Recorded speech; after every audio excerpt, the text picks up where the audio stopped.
Audio Jungle.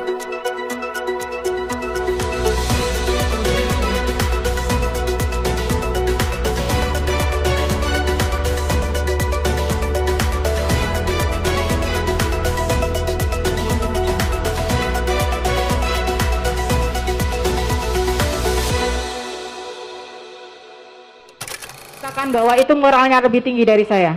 Dari cara dia memprotes. Apakah saya memprotes saudara? Anda bertanya seolah-olah moral mereka itu harus Anda didik. Saya menanyakan. Anda bilang tadi, kita senior mesti mendidik anak-anak ini. Loh, dia udah lebih pinter moralnya daripada senior. Saudara ahli tadi mengatakan bahwa tadi saudara seperti mencontohkan pertanyaan teman saya tadi. Ada kambing hilang sama orang yang jualan jamu, ya kan? Mengalihkan seperti, mohon maaf Bapak. Sebentar, biar gini aja, to the point aja. Pertanyaannya tadi udah terserah. Jadi saya hanya bertanya, saudara ahli masih berpendapat bahwa saling mencaci, saling memaki, memancing opini publik yang menimbulkan pro kontra di area publik. Gini ya. Konteksnya karena informasi tertutup, hoax timbul. Sudah berkali-kali tadi disampaikan ahli. Ya. Oke, sekarang saya tanya pertanyaan. Saya tanya ahli, saudara ahli, secara pribadi, saudara percaya nggak dengan informasi yang disampaikan Bambang Tri? Secara pribadi, saudara percaya nggak dengan informasi yang disampaikan oleh Bambang Tri? Saya ingin informasi itu diuji di wilayah akademis. Nggak, saya tanya percaya atau tidak? Tunggu sebentar, tolong. Oke, nggak bisa, saksi atau ahli tidak bisa dipaksa. Oke, monggo, ahli monggo, mau dijawab boleh, mau tidak jawab boleh. Oke, sebentar, sudah saya rasa cukup, oke, karena, itu, saya rasa tidak, saya rasa cukup tes. Izin yang mulia, bertanya. Mas ada? Masih yang mulia. To the point aja ya, supaya jangan berbelit-belit supaya to the point aja Tadi ahli menjelaskan mengenai penerapan perbedaan hate speech antara di Eropa dan Amerika terhadap menghujat seorang wanita. Yang saya tanyakan, hal-hal apa saja yang mempengaruhi hal tersebut? Ya mungkin contohnya tadi hate speech, mungkin penerapan hukuman seperti orang menabrak babi di Papua dengan di Jawa itu kan berbeda, mungkin hukum adatnya. Hal-hal apa saja yang mempengaruhi hal tersebut? Seperti itu.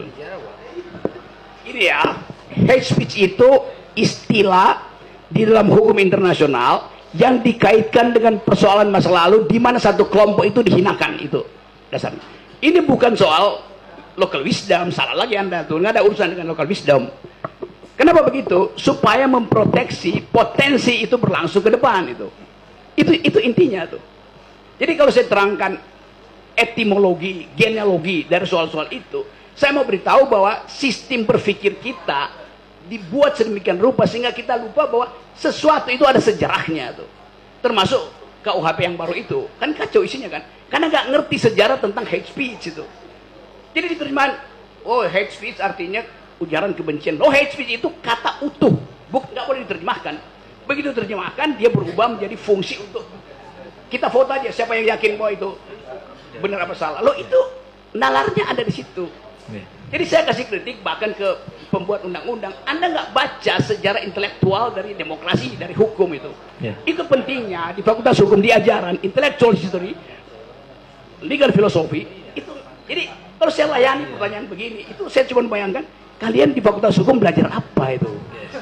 Kalian belajar undang-undang, bukan hukum. Saya semua tahu ya, kalau kita semua belajar filsafat, jadi Pak Jaksa, Pak pengacara juga tahu. Mungkin jawaban yang disampaikan oleh ahli mungkin saja tidak sesuai dengan apa yang kita pikirkan, kan? Karena jawaban filsafat itu memang begitu. Tapi sudah cukup ya, saya rasa untuk Jaksa cukup ya. Mungkin dari majelis ada satu aja yang mulia. Ya, satu ada aja terkait pendapat. Depan aja. Saudara, kita mau skor istirahat nih. Ya, saudara ahli ya, satu aja. Terkait kebebasan berpendapat ya.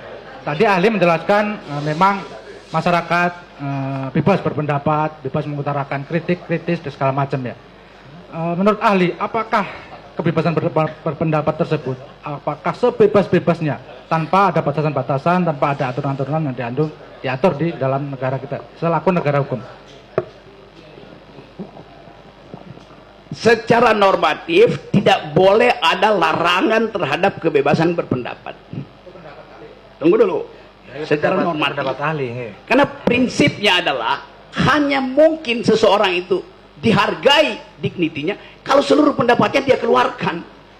Penghalangan pertama kekuasaan, pengalaman kedua feodalisme, kultur, pengalaman ketiga ketakutan psikologi. Jadi di dalam teori tentang freedom of speech, di bagian penghalang itu yang dihilangkan, bukan kebebasannya yang dimajukan. Penghalangnya yang harus disingkirkan. Begitu cara berpikir.